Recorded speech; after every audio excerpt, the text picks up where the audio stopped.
Bienvenue chez Équilibre, le podcast dédié à toutes les femmes en quête de bien-être. Nous explorons les multiples facettes de la féminité, de la nutrition à la beauté, en passant par le bien-être mental et physique.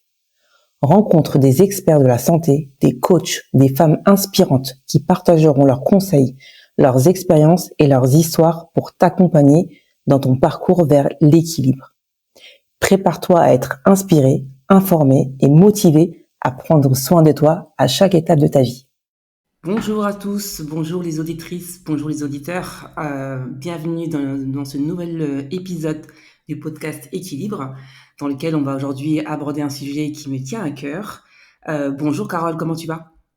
Bonjour Mariam, ça va très bien, merci. Super. Alors aujourd'hui, on va parler d'un sujet particulier, d'un sujet dont on n'a pas l'habitude d'aborder publiquement. On va parler de cycle menstruel au travail. Sachez que 70% des femmes, selon une enquête publiée par The Lancet en 2019, affirment que les symptômes liés au cycle menstruel, comme les douleurs, les troubles de l'humeur ou la fatigue, affectent leur performance professionnelle. C'est tout l'enjeu du podcast d'aujourd'hui, puisqu'on a la chance aujourd'hui d'accueillir Carole, qui est consultante en bien-être menstruel en entreprise. Carole, est-ce que tu peux te présenter pour les personnes qui ne te connaissent pas ? Avec plaisir partagé Mariam, merci pour cette mise en lumière.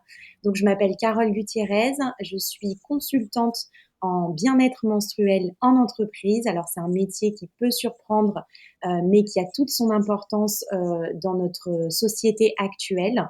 Donc moi j'accompagne les entreprises à instaurer un environnement de travail inclusif et adapté aux personnes menstruées. D'accord, très clair, super. Alors, donc tu nous dis que tu es consultante en bien-être en entreprise. Alors déjà, Oui. pour commencer, est-ce que tu peux nous expliquer ce que tu entends par bien-être et pourquoi c'est vraiment un sujet si important que ça à aborder particulièrement en entreprise ? Alors, le bien-être menstruel, c'est tout simplement le fait de se sentir bien physiquement, psychologiquement, émotionnellement durant les différentes phases de notre cycle menstruel. Et moi, évidemment, je fais un focus sur tout ce qui est menstruation parce que c'est souvent la période que les femmes ont un petit peu plus de mal à vivre que d'autres. Donc, c'est important parce que les règles en général, on ne les laisse pas à la maison.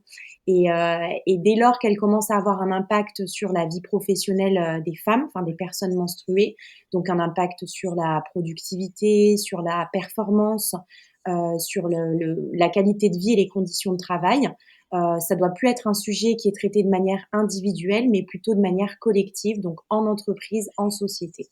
Ok. Alors, vu comment tu l'expliques, c'est même logique, en fait, finalement, effectivement, d'aborder ce sujet.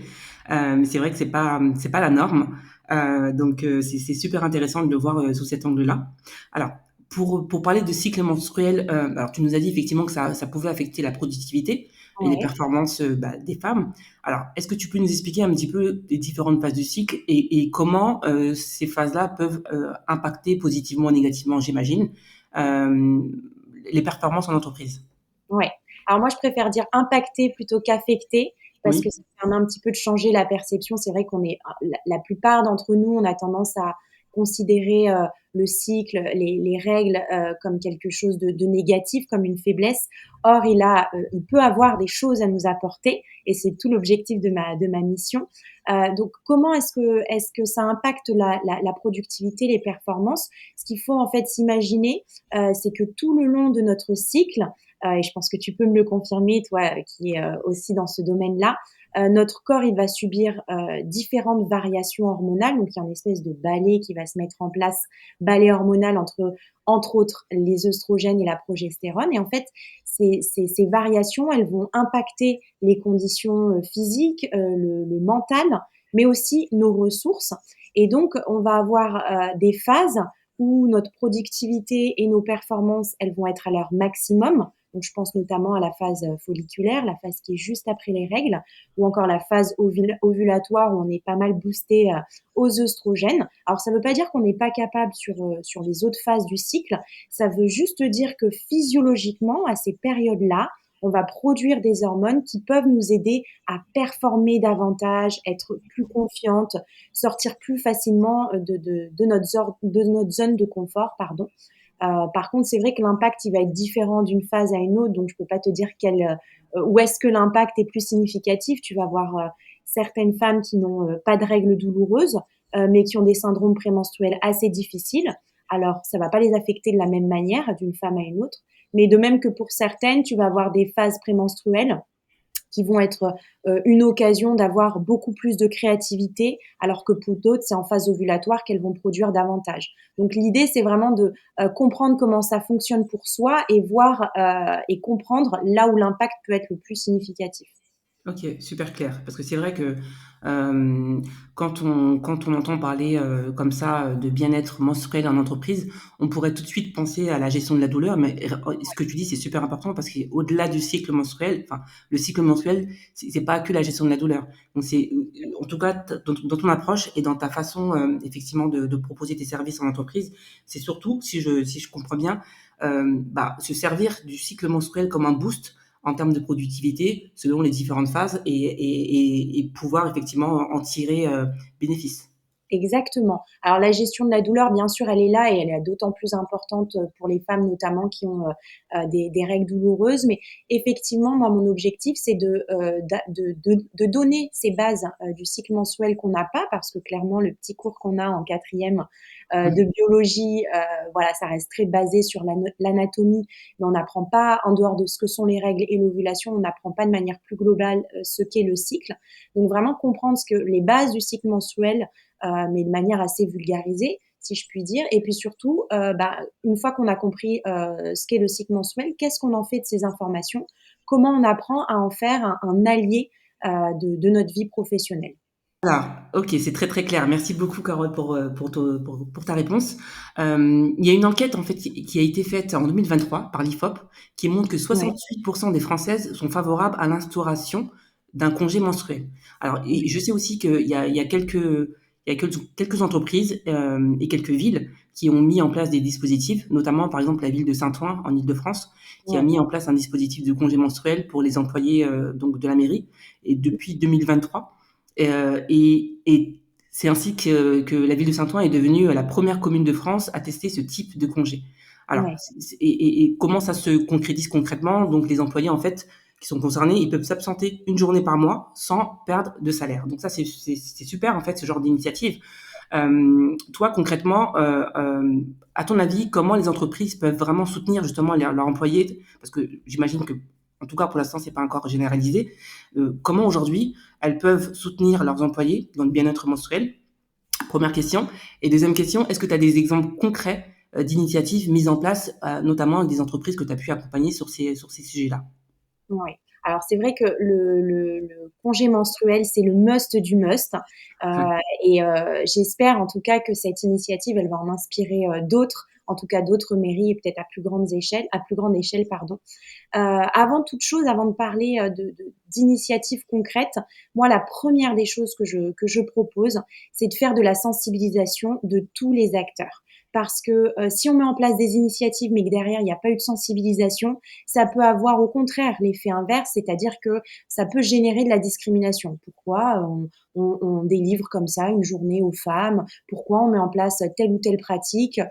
Si les acteurs de l'entreprise n'ont pas ouvert le dialogue sur le sujet, n'ont pas compris les multiples réalités menstruelles qui existent et n'ont pas déconstruit le tabou et fait tomber les préjugés, ça peut voilà mettre en place une espèce de dynamique inverse et c'est pas l'objectif. Donc la sensibilisation, j'ai envie de dire, c'est le point de départ. Et après, il y a beaucoup d'autres actions concrètes qui sont pas forcément très difficiles à mettre en place et qui peuvent faire toute la différence. Alors la première des choses, moi dont je parle, c'est des sanitaires adaptés. Ça peut paraître idiot, mais c'est le b.a-ba et c'est pas forcément mis en place partout. Donc quand je dis sanitaire adapté, je parle de poubelles à disposition, notamment pour les toilettes mixtes où il y a hommes et femmes, il n'y a pas toujours de poubelles et c'est Donc des c'est choses pas compliqué à mettre en place, hein. c'est pas compliqué à mettre en place, c'est pas compliqué non plus à vider parce qu'en général, il y a toujours du personnel pour nettoyer les sanitaires. Donc prendre ce qu'il y a dans la poubelle, ça demande pas forcément beaucoup plus.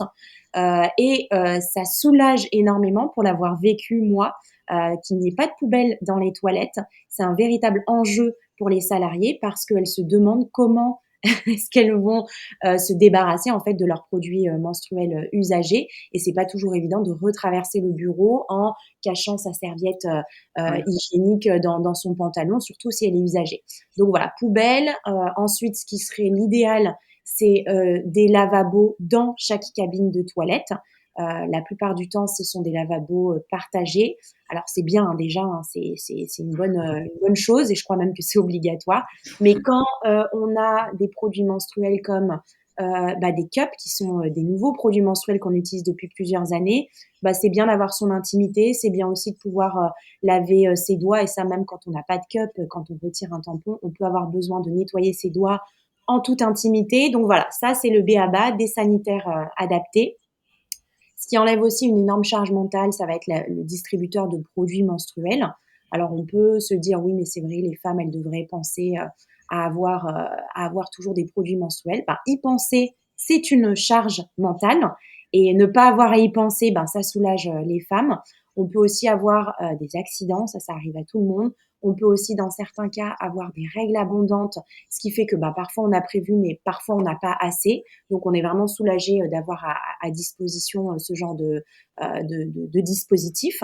Ça peut aussi réduire l'absentéisme, parce que quand ça nous arrive et qu'on n'a pas ce qu'il faut, on n'a pas toujours des collègues féminines à qui on peut demander, puis on n'ose pas toujours le faire. Et parfois, on peut s'absenter de son lieu de travail pour avoir à pallier à ce manque. Donc ça, encore une fois, on parle beaucoup de charge mentale et de confort, ça peut vraiment soulager. Donc voilà pour les distributeurs. Il peut y avoir aussi la mise à disposition d'un espace, d'une salle où les employés peuvent, durant leur pause, s'allonger ou s'asseoir confortablement. Ça va dépendre des besoins de chacune. Il y a des femmes qui ont besoin de s'asseoir, il y a des femmes qui vont avoir besoin de s'allonger. Donc voilà, avoir à disposition, c'est pas très compliqué, un endroit où on peut être confortable, ça peut faire grandement la différence. Ouais. Après, ça peut être aussi avoir des attentions qui peuvent soulager et montrer que les besoins menstruels sont pris en considération. Donc là, ça peut être à côté de la machine à café, des petites infusions pour soulager le cycle menstruel, des petites bouillottes sèches à mettre dans le micro-ondes, qui sont très faciles d'usage et qui prennent pas beaucoup de place. Voilà, ça c'est des petites attentions du quotidien qui font vraiment la différence.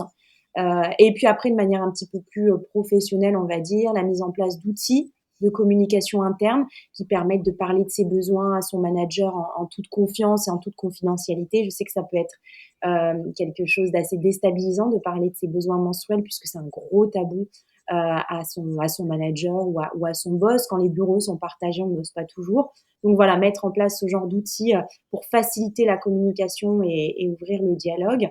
Et puis après, voilà, je l'ai dit, l'aménagement du temps de travail. Donc le congé menstruel, c'est le must du must. Ouais. Mais il peut y avoir aussi la mise en place de télétravail pour les femmes pour qui ça va être difficile de se déplacer, qui vont avoir des douleurs assez importantes, ou celles qui peuvent avoir des difficultés à se concentrer. Au moins dans la journée, elles peuvent avoir des moments où elles peuvent décompresser un petit peu, et puis d'autres où elles dédient à 100% leur temps pour se concentrer. Donc ça permet un peu d'équilibrer, de gérer cette phase menstruelle. Voilà, je pense que j'ai fait le tour des choses qui sont assez faciles à mettre en place.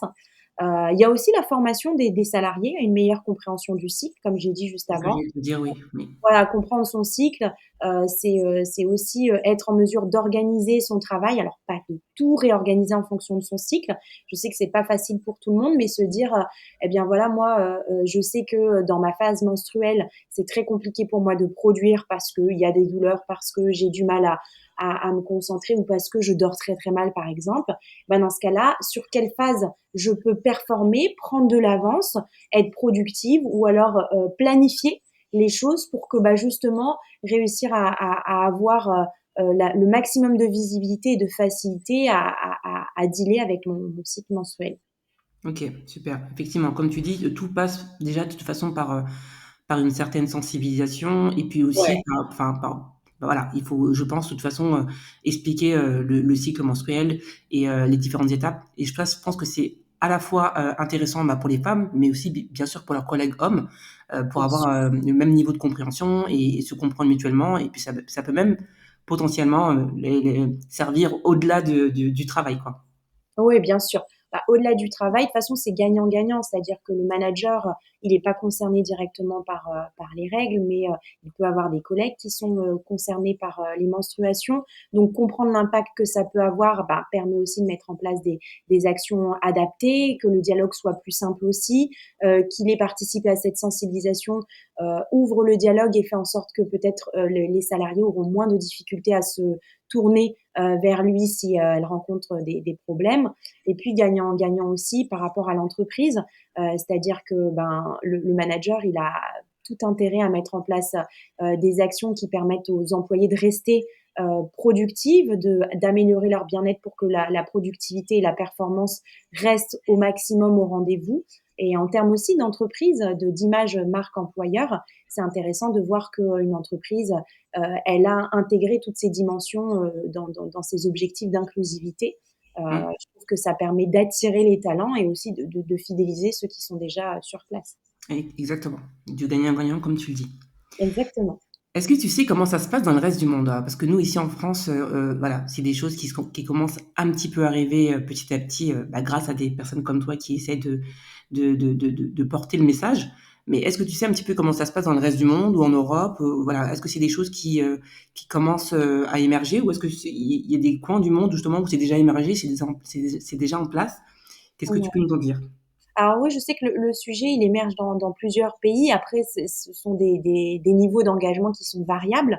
Par exemple, je sais qu'au Japon et en Indonésie, ça fait un moment qu'il y a des lois sur le congé menstruel qui sont passées et qui permettent aux femmes de prendre du temps en cas de règles douloureuses, par exemple. Mais on sait que derrière, ces lois, elles sont pas ou peu appliquées, en tout cas par peur de stigmatisation. Donc, on en revient à l'importance de sensibiliser tous les acteurs sur ce sujet.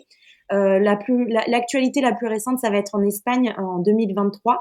Il y a un congé menstruel qui a été introduit et pour le coup, c'est vraiment le premier pays d'Europe qui l'a mis en place. Euh, c'est vraiment un exemple fort en fait qui permet de montrer qu'il est possible de prendre en compte les cycles menstruels dans l'environnement professionnel pour favoriser la productivité, la santé mentale et l'inclusion, qui sont quand même des sujets importants qu'on va retrouver notamment dans tout ce qui est responsabilité sociétale des entreprises, RSE. Donc, on voit qu'il y a un mouvement qui est plus large de sensibilisation et de normalisation des discussions autour des règles. Et notamment dans les pays nordiques ou en Australie, il y a des campagnes de santé publique qui ont pour objectif vraiment de casser les tabous liés au cycle mensuel. Donc, c'est encourageant. La France, elle est encore au début du chemin, on va dire, mais on voit quand même qu'il y a des initiatives qui commencent à émerger dans les entreprises. Et tu l'as parlé toi-même, par exemple, avec la mairie de Saint-Ouen. Il y a d'autres entreprises comme Carrefour qui ont mis des choses en place. Donc voilà, le dialogue s'ouvre peu à peu et moi, je reste très optimiste pour la suite. Ouais, super. Et effectivement, je pense que ce qu'il faut retenir, c'est que le conseil il est plutôt généralisé, hein. De toute façon, voilà, les femmes ont aussi besoin effectivement de se faire entendre sur ce sujet-là, et même en entreprise, effectivement. Mm. Il y a une étude, en fait, en 2019, une étude néerlandaise qui révèle que 14% des femmes qui ont été interrogées lors de cette étude déclarent qu'elles travaillent moins efficacement ou elles prennent des congés en raison des symptômes menstruels pendant leurs règles en fait. Donc en moyenne, les femmes perdraient entre 8,9 jours de productivité et 9 jours par an en raison des règles. Donc ça, Ouais, c'est énorme. ouais, Et effectivement, comme tu le dis, d'où l'intérêt et l'importance d'en parler pour justement éviter cet absentéisme ouais. et même au-delà de l'absentéisme, il y a vraiment un mal-être. En tout cas, voilà, c'est il y a vraiment quelque chose à faire et je trouve que c'est super intéressant ce que tu proposes. Ouais, merci beaucoup. Et tu as, alors moi j'ai pas la statistique en France sous les yeux, mais en France aussi, enfin, Ouais. quand il y a eu le débat autour du congé menstruel, il y a eu deux propositions de loi qui n'ont pas abouti, mais c'est vrai que il y en a qui se posaient la question, mais pourquoi ce serait intéressant de mettre en place le congé menstruel? Et en fait, c'est vrai que il faut se mettre à la place des personnes pour qui c'est un vrai combat en fait de continuer à poursuivre leur quotidien personnel et professionnel en ayant des menstruations.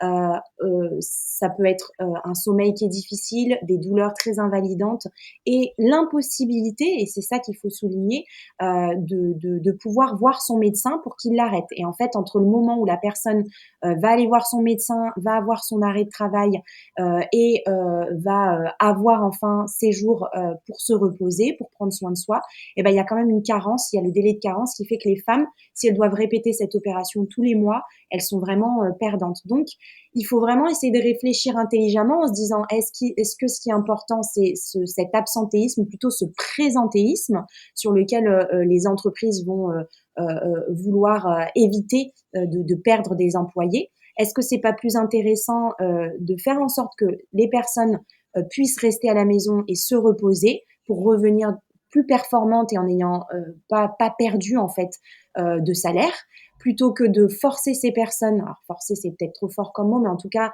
ne pas mettre en place de dispositifs et encourager le présentéisme, et que ces personnes elles viennent en entreprise et soient épuisées, fatiguées et ne soient pas en mesure d'être et performantes et productives. Donc vraiment il y a cette question à poser, et les entreprises qui mettent en place un congé menstruel ont des retours favorables et disent que les femmes savent se responsabiliser sur cette question de congé menstruel, qu'elles ne le prennent pas systématiquement, mais qu'au contraire, parfois, elles vont favoriser une journée de télétravail, ou alors de poser un congé, pas avoir forcément à venir pour pouvoir gérer elles-mêmes leur douleur. Oui, et puis effectivement, chaque femme est différente, chaque femme vit différemment son cycle menstruel, et Ouais, pour certaines, effectivement, c'est des douleurs, pour d'autres, ça ne l'est pas, pour d'autres, c'est des difficultés au niveau du sommeil, pour certaines, ouais, c'est effectivement l'absence une de gestion des émotions un peu compliquée. Donc ouais, c'est vrai que voilà, comme tu le dis, c'est pas non plus un passe-droit à prendre à tout va. Enfin voilà, c'est vraiment, je pense, chacune selon son cas, selon ses besoins, et mmh, effectivement, c'est important d'en parler aussi. oui, absolument. Ok, merci Carole. Alors, moi j'ai une autre question, Carole. Est-ce que tu observes justement des différences selon les secteurs d'activité par rapport à la manière dont les entreprises prennent ce bien-être menstruel en compte? Alors oui, absolument, notamment alors dans les entreprises majoritairement masculines, ou encore les secteurs comme l'industrie ou le BTP. Ce sont des secteurs où, comme les femmes sont peu nombreuses, enfin en tout cas sont moins nombreuses, la question des besoins menstruels ne se pose pas forcément. Donc là, parfois, l'initiative vient davantage des femmes. Et statistiquement, c'est aussi dans ces domaines-là que les femmes, elles subissent le plus de moqueries. Donc c'est vrai que d'un secteur à l'autre, les choses elles peuvent être différentes en fonction aussi du nombre de personnes, enfin du quota entre les hommes et les femmes, on peut avoir une différence. Et puis ensuite, j'ai envie de dire aussi, ça va dépendre de l'humain qui va prendre en charge cette question. Il y a des entreprises qui simplement n'y pensent pas, peut-être parce que la question ne se pose pas, ou que les employés n'ont pas forcément de problématiques liées aux menstruations. Et à un moment donné, le dialogue va s'ouvrir, et là, le sujet va vraiment être mis sur la table, et donc on va essayer de voir en fonction de l'entreprise, du secteur, du nombre de personnes qu'il y a, du nombre de femmes et d'hommes qu'il y a, comment est-ce qu'on peut amener ce sujet pour être le plus pertinent possible en fonction du contexte. Je ne sais pas si j'ai répondu à ta question. Oui, parfaitement. Parfaitement répondu à ma question. Merci beaucoup. À ton avis, Carole, quels sont les premiers signes ou les premiers symptômes que les employés devraient surveiller pour mieux gérer leur cycle et leur bien-être au travail? Ah, intéressante comme question. Alors, je dirais qu'il y a pas vraiment de signes à observer. La première étape, selon moi, c'est vraiment de prendre conscience de ce qu'est véritablement le cycle menstruel. Et ça, on en a parlé avant. Malheureusement, on n'a pas vraiment eu d'éducation poussée sur le sujet. Et la plupart d'entre nous, et moi y compris, hein, pendant très longtemps, on n'avait pas les bases. Je n'avais pas les bases du cycle menstruel, à part repérer l'ovulation et les règles. Or, il y a 4 phases qu'il est important de connaître, parce que chacune, elle va agir sur notre motivation, sur notre énergie, sur notre mindset, sur nos performances. Donc, une fois qu'on a compris comment ça fonctionne, chaque femme, elle doit s'observer pour voir comment ça marche pour elle, les impacts en fonction de chaque phase. Où est-ce que j'ai le plus d'énergie? Où est-ce que je me sens plus productive?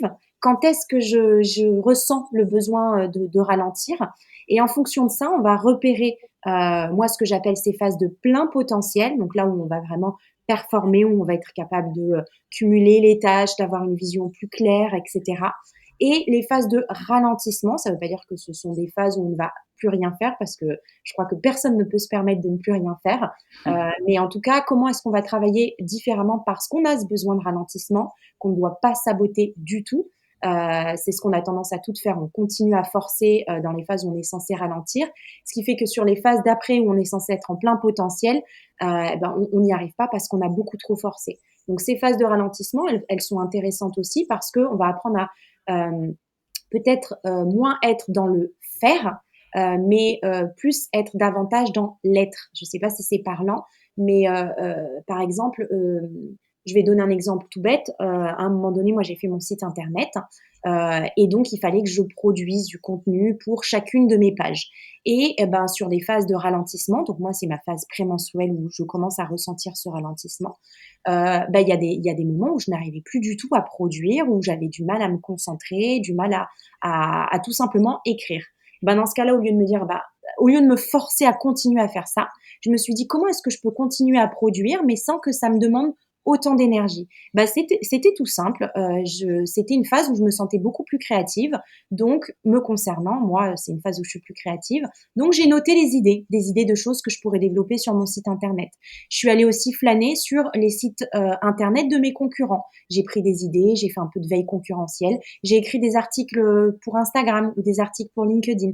Donc, j'ai pas fait comme je l'aurais souhaité, mais j'ai fait les choses différemment. Donc, en quelque sorte, j'ai été productive. Donc vraiment, l'enjeu pour toutes les femmes, ça va être de réussir à comprendre ces phases-là, comprendre comment on fonctionne et réussir à faire de ce cycle un super pouvoir, un allié dans notre quotidien. Alors, je dis quotidien professionnel, mais ça va être quotidien personnel aussi. Oui. Donc voilà.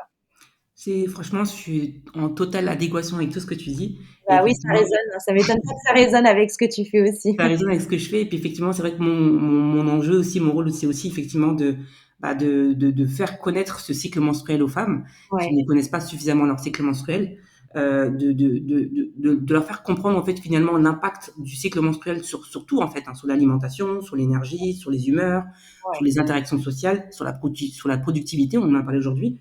Mais ouais. effectivement, c'est tout l'enjeu de réconcilier vraiment les femmes avec le cycle menstruel et de leur faire comprendre que finalement, plus elles connaîtront leur cycle et plus ce sera un Un allié, pardon?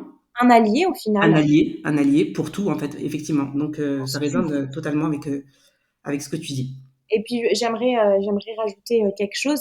C'est vrai que notre société, elle fonctionne beaucoup sur un modèle qui est masculin. Donc c'est des modèles qui sont beaucoup plus linéaires. Donc nous, on va avoir tendance, puisqu'on a grandi là-dedans, à essayer de se calquer sur ce modèle-là, donc à aller chercher la constance, la régularité, la productivité, enfin en tout cas voilà la linéarité. Alors que c'est pas dans notre nature profonde qu'on est cyclique et en fait, le fait d'aller à contre-courant, ça va nous demander beaucoup plus d'énergie que d'essayer de comprendre ce cycle et de surfer sur la vague, en tout cas d'embrasser le mouvement. Donc, c'est vraiment important de ne plus se comparer, de chercher notre propre méthode de fonctionnement, ce qui fonctionne le mieux avec nous pour pouvoir en fait vivre sereinement et en équilibre. C'est une très bonne remarque, effectivement, ce que tu dis là. Mais c'est vrai que je pense qu'il faut être consciente que c'est pas toujours facile pour ces femmes-là, justement, d'en parler, en tout cas en entreprise, dans un environnement professionnel. Qu'est-ce que tu donnerais comme conseil, justement, à ces femmes pour qu'elles n'aient pas peur et pour qu'elles n'hésitent plus à parler de leur cycle menstruel au travail?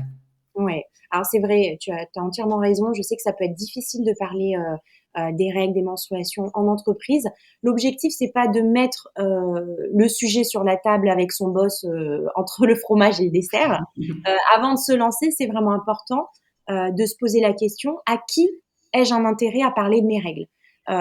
Est-ce que ce sont mes collègues, ceux avec qui je travaille étroitement et qui peuvent me soutenir et me comprendre? Est-ce que c'est mon boss pour exposer mes besoins et trouver des solutions? Est-ce que ce sont mes clients, s'il est nécessaire d'adapter mes missions sur cette période. Donc ça, c'est super important parce que l'objectif, c'est pas de parler de ces règles à tout le monde. Donc une fois qu'on a répondu à cette question, on se demande comment j'en parle en fait. Chacune, là, elle va placer la barrière de l'intimité où elle le souhaite.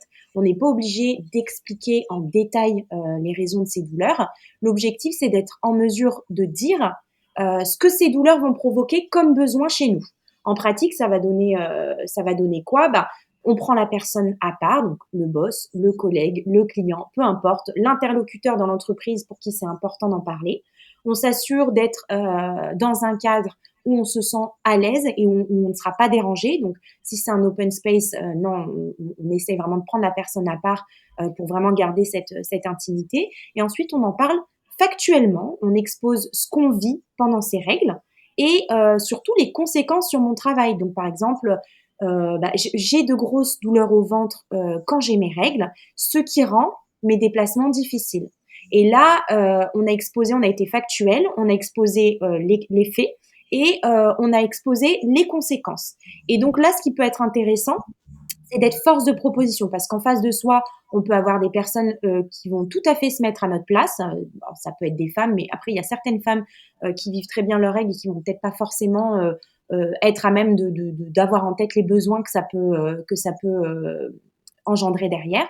Donc, on évoque des solutions auxquelles on a pensé. Donc, ça peut être, moi, ces journées-là, j'aimerais éviter d'avoir à me déplacer et peut-être opter pour du télétravail. Ou alors, j'aimerais essayer d'anticiper durant ces journées-là, de pas avoir de grosses réunions qui nécessitent un déplacement. Enfin voilà, être force de proposition parce que de manière générale, quand on quand on parle de problème à un boss, et ça que ce soit des règles ou autres, ils ont envie que derrière on leur amène des solutions. Bien Donc sûr. un pas après l'autre, on en discute et on fait en sorte que le sujet des règles en entreprise n'en soit plus un. Oui, les règles engendrent des besoins, mais voilà les solutions que j'ai proposées derrière et ça va bien se passer.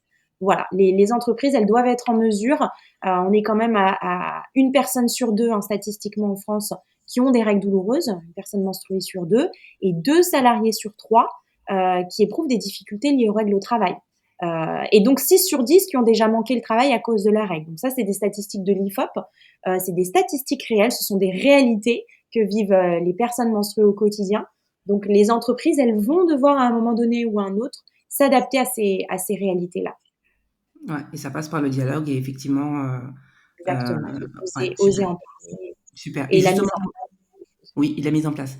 Et justement, toi, concrètement, comment ça se passe? On te contacte, est-ce qu'une femme justement qui écoute ce podcast et c'est super chouette ce que Carole propose et qui est intéressée par justement, mettre ça en place dans son entreprise, comment ça se passe? Alors, si on veut me contacter, c'est simple. Je suis très présente sur LinkedIn, donc peu importe le poste que vous occupez dans une entreprise. Et d'ailleurs, même si votre intervention ne concerne pas forcément une entreprise, mais que vous avez envie d'échanger sur ce sujet-là avec moi, vous pouvez me retrouver sur LinkedIn. Vous pouvez réserver un créneau de 30 minutes où on va tout simplement ouvrir le dialogue sur le sujet.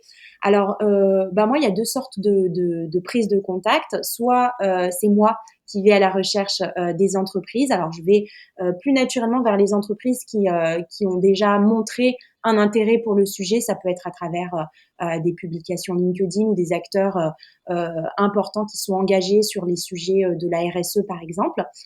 Donc là, c'est beaucoup plus simple parce que je sais qu'il y a une certaine ouverture et que le dialogue, il est déjà amorcé. Mmh.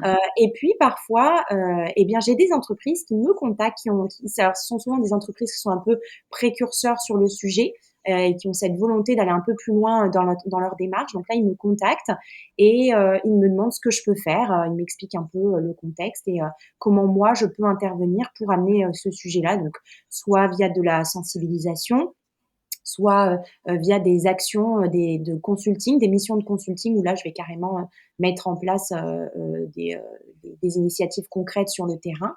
Ou alors de la formation, ça peut être parfois il y a des fois des entreprises des associations au sein d'entreprises, Women at, voilà, et le nom de l'entreprise.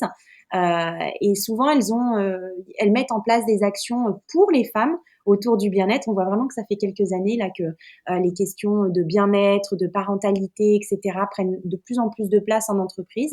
Et donc là, il y a cette volonté de s'intéresser plus précisément au cycle menstruel, à ce qu'il peut nous apporter, etc., de faire tomber les tabous. Donc voilà, c'est un peu comme ça que s'articule mon quotidien et l'ensemble des actions que je mène auprès des entreprises. Super. Et je me permets aussi de rajouter que n'importe quel salarié d'entreprise peut aussi te contacter pour effectivement en parler avec toi Bien et sûr. éventuellement te diriger vers la personne concernée qui prend la décision au niveau de l'entreprise. Exactement. Ouais, ça peut être me diriger vers la personne concernée ou ça peut être eux qui le font parce que parfois en entreprise, c'est pas toujours évident de passer les contacts des RH ou autres et des fois ça ne se fait pas même. Donc dans ce cas-là, moi j'ai une plaquette explicative où je parle vraiment des statistiques, des tabous, de ma démarche et donc ça permet d'avoir un support sur lequel s'appuyer pour aller prêcher pour ma paroisse comme on dit.